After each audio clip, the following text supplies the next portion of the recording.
Have you ever pondered what might unfold if a seemingly innocent bachelorette party text explodes into a whirlwind of betrayal, massive debt, and unexpected legal drama, all centered around a glittering $80,000 ring that becomes a ticking financial bomb? Hold on tight, because this riveting account of infidelity, entitlement, and epic comeuppance is packed with jaw-dropping turns and satisfying payoffs that will keep you hooked right through to the shocking resolution, rooting for every clever counter-move along the way. My fiancée blasted a message from her raucous bachelorette getaway, slipped up and slept with my ex by accident. We're rekindling things, and that ring? It's staying with me for whatever lies ahead. My retort was brief and pointed: thanks. Immediately, I emailed over the invoice for that staggering $80,000 ring firmly planted under her name alone. In a flash, I, a 32-year-old man, shifted from blissful betrothal to confronting the wreckage of our wedding plans, set just 3 months out. These days, I'm parked in this eerily silent condo, gazing at a $1,500 stack of pristine cream-colored wedding invites that might as well be kindling. The whole dream shattered in an instant last night. It was Thursday, clocking in at 11:17 p.m., when my fiancée Miranda, she's 30, was off in a different city, living it up for her 3-day bachelorette extravaganza with her crew, spearheaded by her maid of honor, Becca. I was totally cool with the setup. Truth be told, I was savoring the peace and quiet, lounging half asleep with a controller in hand, diving into a late-night gaming session, when my phone suddenly glowed with her message. Hey, this is mega awkward, but I bumped into Julian, wound up at his hotel, and we kinda accidentally ended up in bed. It hit me hard. I'm still not over him. We chatted through the night, and now we're giving it another shot. Sorry for the short notice. We're jetting off to the coast tomorrow, so I won't make it back. I just froze, rereading those words over and over. Accidentally slept together? Sorry this is so last minute? No gut-wrenching plummet, no boiling rage, just this chilling numbness spreading through me, like my veins had been pumped full of ice. I scanned it 3, maybe 4 times, still trying to wrap my head around it, when a follow-up pinged in, piling on the absurdity. By the way, hanging onto the ring, consider it a clean break token, and it'll come in handy for my life ahead with Julian. Don't reach out, this is for the best. Becca's grabbing my things next week. Keeping the ring? That outrageous $80,000, 3.5 carat custom beast she had to have. The one she demanded, no compromises. And here's where the details turn razor sharp. Miranda's all about the facade, credit scores, social clout, the whole glittering package. She pulls in a solid salary in luxury branding, but her habits? Lavish beyond belief, always chasing the next status symbol. When we hit up that elite jeweler, she had her scheme locked in. Leo sweetie, she cooed, this ring's mine through and through. I want it tied to my credit, building that premium portfolio, you know? A big revolving line from a spot like this? It screams sophistication. Me, the ever-trusting fool eager to please, nodded along. She set up the store's credit solely under her name, slapping that massive $80,000 hit right on her account. Our deal was crystal. It stayed her debt, her shiny trophy, but as her devoted fiancé, I'd cover the monthly installments as my gift to her. I wired up a steady $2,500 auto transfer from my bank straight to her jeweler line. We chipped away at it for 4 months already. Staring at her audacious text again, I'm keeping the ring, I hammered out my reply, thanks. She probably scratched her head at that one, but I was beyond caring. I dove into my banking app, hunted down that recurring $2,500 entry tagged Miranda ring, and axed it on the spot, effective right then. Next, I fired up my email, snagged the latest jeweler statement PDF, and attached it to a fresh note for her. Subject, our deal. Body, as per your message, everything's done. This is on you now. Thanks. Sent. Even though midnight was creeping up, adrenaline had me wired like never before. The condo? All mine. I snapped it up 5 years before she entered the picture. Deed and mortgage scream my name only. She chipped in a token under-market rent for her share of bills and utilities. First move, reset the smart lock code on the front door, locking her out for good. Then, the lawyer, I shot an email to the one my brother raved about from his own split. Urgent consult needed. Broken engagement, shared living setup, asset lockdown. She's not on any titles, she's bolted out of state with her ex, call ASAP. Wedding chaos next. I pulled up our joint spreadsheet. Caterer, $20,000. Venue, $30,000. Band, $8,000. We'd fronted non-refundable deposits totaling around $15,000, all from my pockets. Poof, gone in a puff of smoke. I hunkered down for an hour, blasting emails to every vendor. Due to the end of my engagement, I'm pulling the plug on the event set for date. I get that deposits are lost per contract. Just confirm the cancel. Our only tangled asset? A streaming bundle under my name. I signed out every device and slapped on a new password. By 2 a.m. I'd crossed off the list. My eyes landed on that invitation box cluttering the dining table. I scooped it up, marched to the building's recycling chute and let it tumble away. I crashed for a measly 3 hours, brewed some coffee at dawn, and spotted my lawyer's reply scheduling a 9 a.m. chat. The condo's hush feels strangely liberating now, but damn, I'm down $15,000 in sunk deposits, plus the $10,000 I'd already funneled into her ring. Call it a brutal $25,000 tuition in spotting red flags. Yet, I have a hunch the fireworks are just igniting. Her next ring payment drops in 5 days. Right now, she's soaring toward the coast with Julian, likely flaunting that $80,000 sparkle, oblivious to the polite but ironclad payment overdue alert barreling her way. And me? I'm simply biding my time. Update 1. 6 days down and the calm has shattered. The wave of entitlement has crashed ashore in full force. My lawyer Alex has been a rock-solid ally. He double-checked. No deed rights for her means zero claim on the condo. She's basically a casual tenant, and her text declaring she wouldn't return? That's abandonment in black and white. Still, he pushed for a formal certified letter to her last spots. My place and her folks, granting 30 days to snag her listed stuff or it's forfeit. We mailed it out pronto. Those first 5 days? Pure serenity. I navigated the aftermath, looping in my parents and brother. Shock hit first, then outrage melting into solid backing. Mom shed tears, not over Miranda but the vanished $15,000. Tuesday rolled in, D-Day for the payment. I was grinding through a quarterly logistics breakdown at the office when my phone buzzed nonstop. Becca, the maid of honor. I let it ring to voicemail. Leo, hey, Miranda's in a bind. Her card got rejected at dinner, and she snagged an email from the jeweler flagging a late payment. She's losing it. You always handle that, did it slip your mind? Just cover it? This is mortifying for her. Julian footed the bill. Hit me back. Mortifying for her? I wiped the message clean. An hour ticked by, then Celeste, Miranda's mom, rang. Had to pick up. She's a force of nature, all polished venom. Leo, darling, she purred, dripping artificial sweetness. I'm getting these muddled stories from Miranda. She's on her getaway, unwinding pre-wedding, you see. Celeste, I interjected firmly, there won't be a wedding. Miranda dumped me via text last Thursday. She's off with her ex, Julian. Dead air for a good 10 seconds. Well, she snapped, edge sharpening, we'll circle back on that. But right now, Leo, you've botched a payment. Miranda's beside herself, she got a credit ding. You know her score's her lifeline. Sorted immediately. Nothing to sort, Celeste. The ring's hers, credit's hers. My contributions hinged on the engagement she nuked. A gift? She sneered. Grow up, Leo, you can't claw back gifts. You vowed to cover that ring. It's your duty, tied to the promise. This is just spite over her minor slip-up. A slip-up? She's beach-bound with him. She bragged about repurposing the ring for their future. Let her foot the bill. Leo, this is downright vicious and small-minded, she howled. She lacks the spare $2,500 each month to throw around. You're well aware of her tight finances. And Julian? He definitely can't swing that kind of expense. You've cornered her completely. Cornered her? By halting payments on a debt she willingly took on for a ring she's clinging to, all while shacking up with the guy she betrayed me for?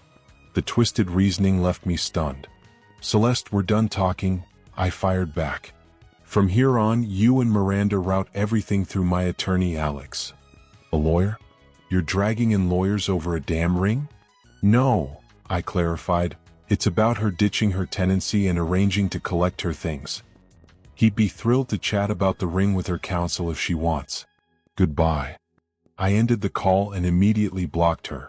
The real spectacle unfolded at 8 p.m. sharp last night. I was kicked back, flipping through channels on TV, when the building's intercom jolted to life. It was Miranda herself. She'd returned, and fury didn't even begin to cover it. Over the speaker, "Leo, buzz me in right now, the code's busted." I grabbed the receiver. "All talks go via my lawyer now, Miranda. Your name's nowhere on the lease." "What in the world are you on about? My belongings are inside, clothes, laptop, everything. Open up. Are you unhinged? You walked away from your spot here. Set up a retrieval slot with Alex. He's open tomorrow from 10 a.m. to 2 p.m., with a civil standby in place." Civil standby? This a joke? I'm dialing the cops, you controlling jerk. Fine by me. I dropped the line. And wouldn't you know it, half an hour later, a pair of officers showed up at my door. I let them into the lobby and stepped out to meet them in the hall. Miranda stood there, eyes red from fake tears, boiling with anger. Julian hovered nearby, smirking like he'd already won, gripping her hand tight. "Sir, we've got a report of an unlawful lockout," the senior cop explained, sounding weary from a long shift. "This woman claims you've barred her from her own place." "Evening, officers," I replied steadily. "This condo's all mine, sole owner here." I passed over a copy of the deed as Alex had prepped me to do. Miranda was my fiancée, just a flexible tenant. Last Thursday, she hit me with this text. I pulled up my phone, displaying the message about her bailing, not returning, and snatching the ring. "This spells out her plain choice to ditch the place," I added. "My lawyer's already fired off a certified notice for her to grab her stuff. Haven't laid a finger on any of it. She just needs to book a time." The officer skimmed the text, then doubled back for another read. He eyed Miranda. "Ma'am, it says right here you're not coming back." "He's mangling what I meant," she cried out. "I was upset, he's just out for revenge. He swiped my ring." Julian jumped in, chest puffed. "Yeah, dude, he's got her $80,000 ring on lockdown." "Not at all," I countered. "She's got it on her finger right now." The cops glanced down. Sure enough, it gleamed there. "The issue," I laid out, "is she set up that $80,000 credit all by herself to snag the ring. I was chipping in payments as a gesture. Pulled the plug when she called off the engagement. The bill's always been hers, legally speaking." Julian's cocky grin vanished in a flash. He stared at that ring like it might explode any second. "Ma'am," the officer sighed deeply, "this screams civil dispute through and through. Can't make him open up, you'll have to lawyer up and set a pickup like he mentioned. We can stand by to keep things smooth." "So now I'm out on the street?" she screeched. "You're with me, babe," Julian grumbled, but his face had gone pale. "Ma'am, time to vacate the premises," the cop insisted. "This is his turf, not yours." They shuffled off, Miranda glaring daggers that could sour an ocean. As the elevator swallowed them up, I caught Julian's sharp whisper. "The debt's all yours? You said he straight up bought it for you." Doors shut, silence returned. So there she is, glued to Julian, who obviously didn't bargain for an $80,000 anchor. Late charges and interest are snowballing already, her credit score's headed for a nosedive, and now she's got a lawyer up just to reclaim her fancy heels. Yeah, I'm lighter by $25,000, but seeing Julian's realization that his fresh catch's prize was actually a crushing high-rate debt bomb? Priceless, worth at least 5 figures in schadenfreude. Update 2. 2 weeks have flown by, and the drama shifted from hallway hysterics to the icy, calculated back and forth of attorney missives. The sheer gall on display has hit peaks I never imagined possible. At first, those sneaky maneuvers Alex had flagged started popping up, but not the obvious ones. No viral social smears, no workplace sabotage. Miranda's too obsessed with her polished image for that mess. Her strikes were stealthy, under-the-radar jabs. First ploy, the postal scam. Days after the cop showdown, her mail started flooding my box, stacks of it. She'd obviously hopped online and rerouted every address back to my condo. Multiple credit statements, glossy fashion mags, those trendy subscription crates. A blatant bid to forge a residency trail, paper-proof she still lived here. Alex kept it straightforward. We gathered it all untouched into a massive box, stamped return to sender. Addressee not at this location on each piece, and shipped the lot back. Plus, he dashed off a stern note to her folks' place, where she's bunking now, warning that more mail dumps would count as harassment, triggering an official gripe. Second scheme, the pity ploy. An email landed from our wedding fanatic. Dear Leo, heartbroken over the cancel. Chatted with Miranda, she spilled on your struggles. Knowing the $2,000 deposit's gone for good, how about a middle ground? I'll apply it to a fresh start session for her and her new beau. She's glowing and I want to lift her through this tough spot. Unbelievable, she'd hit up our vendors, spun a sob story, and aimed to hijack my forfeited cash for her and Julian's lovey-dovey pics. Alex quashed it with one crisp reply. My client's deposit isn't hers to redirect. Any misuse for her gain equals theft. Cancel holds per agreement. The shooter backpedaled fast, admitting he'd been duped. Third gambit, the heavyweight, the official legal shakedown. This is where things spiraled into pure insanity. Alex got served a demand letter from Miranda's fresh attorney. Boiling it down, here's the madness. Unlawful boot. Claims my lock swap was illegal eviction. Her text penned in duress and turmoil. Wants $10,000 for replacement housing. Read, mom's couch, plus emotional scars. Stuff. Demands half the condo's furnishings, that premium sound setup and artwork I snagged 2 years back, swearing they were presents to her. The ring? Well, this tops it all.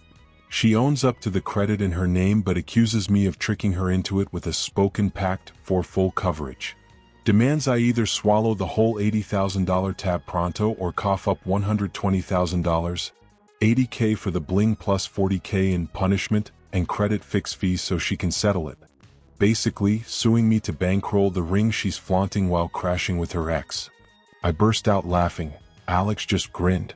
His counter? A surgical takedown. On the eviction bit, we tacked on her text. Those LOL and sorry so last minute vibes scream zero coercion. She flat out bailed on the place. Threw in the cop write-up calling it civil all the way. On the belongings front, we tacked on those credit card slips and bank records for the sound system, all the furniture pieces and that artwork, every single one bought straight from my accounts long before she ever set foot in the place. Miss Miranda can gladly take her personal items. Outfits, beauty products, her laptop, sure, but she's got no right to dip into Mr. Leo's own possessions. Those demands of hers? Utterly baseless, without a shred of merit. Now, the ring section, that was Alex's crowning achievement in the reply.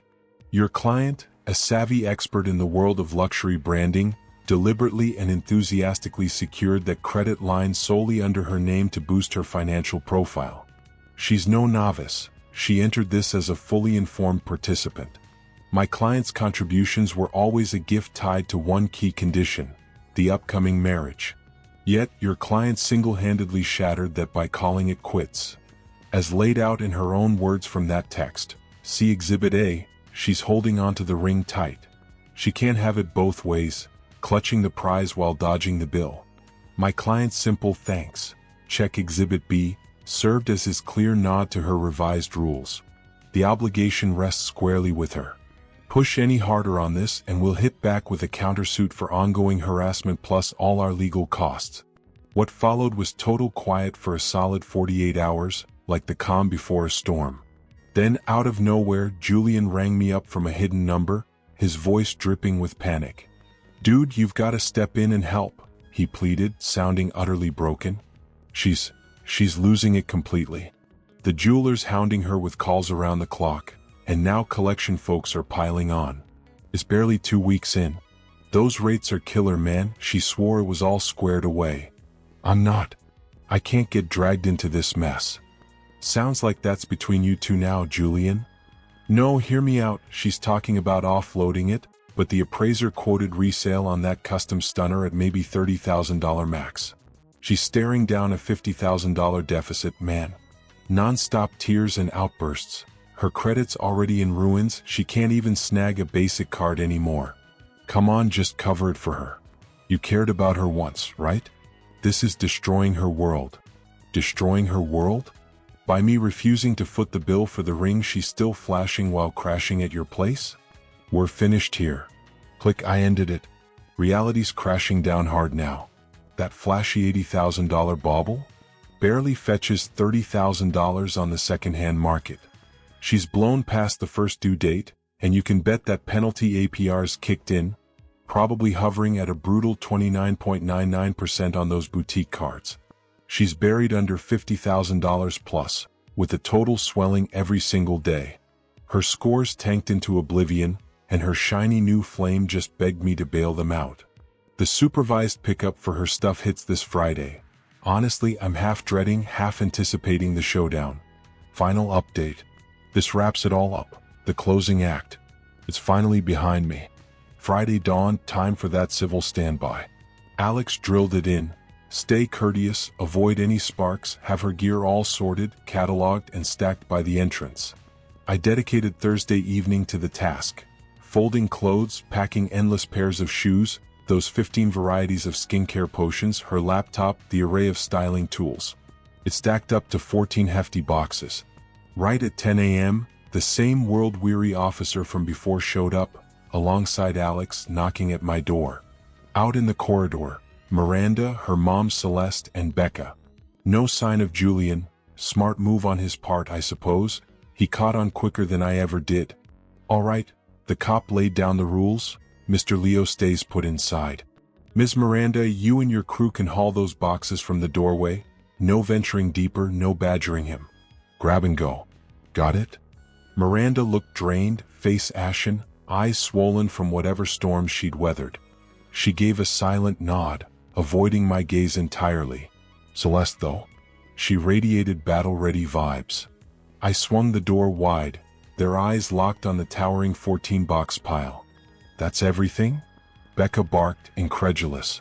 She's got tons more than this. Her items are right there, I responded evenly. Matches the inventory she sent her attorney to AT.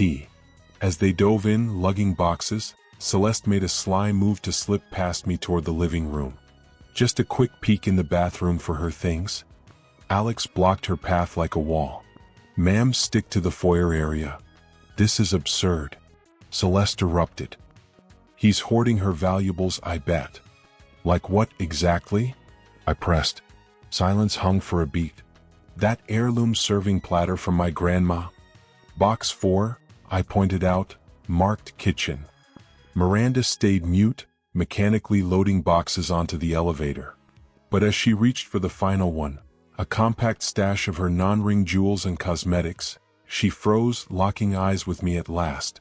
You orchestrated this? Her whisper cracked with fury. Orchestrated what, Miranda?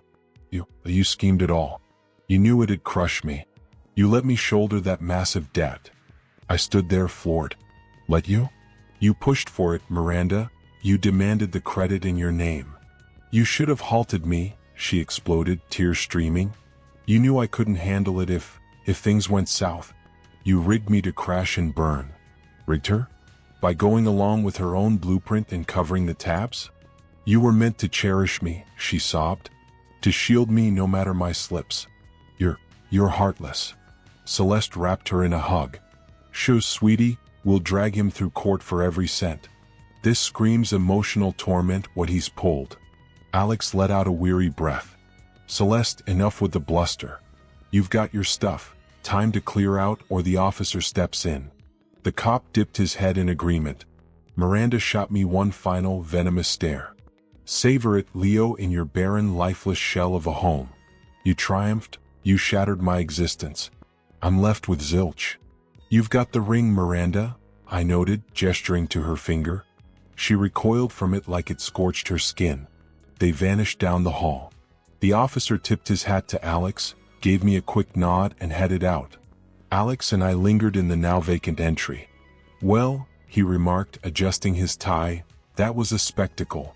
She genuinely sees you as the bad guy, huh? Yeah, I murmured. She does? Ignore the saber rattling, Alex assured. No legs to stand on, and she's broke for even a down payment on counsel. She's toast. But that jeweler? They're far from finished with her. She might end up filing bankruptcy before hitting 31. The ring gets handed over in the process, liquidated for scraps, wiping the slate, but her score plunges to the 400s. Fresh start, sure, but from rock bottom. He departed. I secured the door, the chain sliding home with a final click. The quiet roared back. Yeah, I'm still stinging from that $25,000 hit, a hefty, foolish blow. But it's the cost of this brutal education. I'm not reveling in this, not toasting with bubbly or anything close. Just drained to the core, feeling this vast emptiness inside, but at the same time, an odd sense of freedom washing over me, like shedding a heavy chain I didn't even realize was there. What became of Miranda? It's all fog now, no clear answers. Rumors filtered in through my brother, who caught wind from a shared acquaintance. Julian straight up vanished on her, blocking every channel of contact. Her mother's desperately angling for a second mortgage to settle up with the jeweler, but they're digging in their heels, insisting on the entire balance plus those mounting penalties, which have swelled to nearly $6,000 in added hits. She's locked in a cell of her own crafting, hammered together from sheer arrogance and an insatiable hunger for status. Sure, the win falls in my column, I guess, but it leaves a bitter aftertaste, more like swallowing dust than savoring success. In the end, it's simply the door clicking shut, raw and final. I'm stepping away from work for a full week, rolling up my sleeves to give the living room a vibrant new coat of paint. After that, heading out to reconnect with my parents, soak in some family time. This saga's locked away for good. And to all of you hanging on every word, listen close to that gut instinct screaming at you. If someone's chase for a picture-perfect illusion overshadows their true respect for who you are, don't second-guess. Make your escape. Cut ties fast and firm. Dash before it pulls you under. If this raw journey through deception, debt, and hard-won freedom gripped you from start to finish, smash that like button to let us know, share your own insights in the comments, and hit subscribe to Dark Infidelity Stories for more unfiltered dives into the twisted underbelly of broken trusts and betrayals. Spread the word by sharing this video. It could be the wake-up call someone needs. Thanks for joining the ride. See you in the shadows of the next story.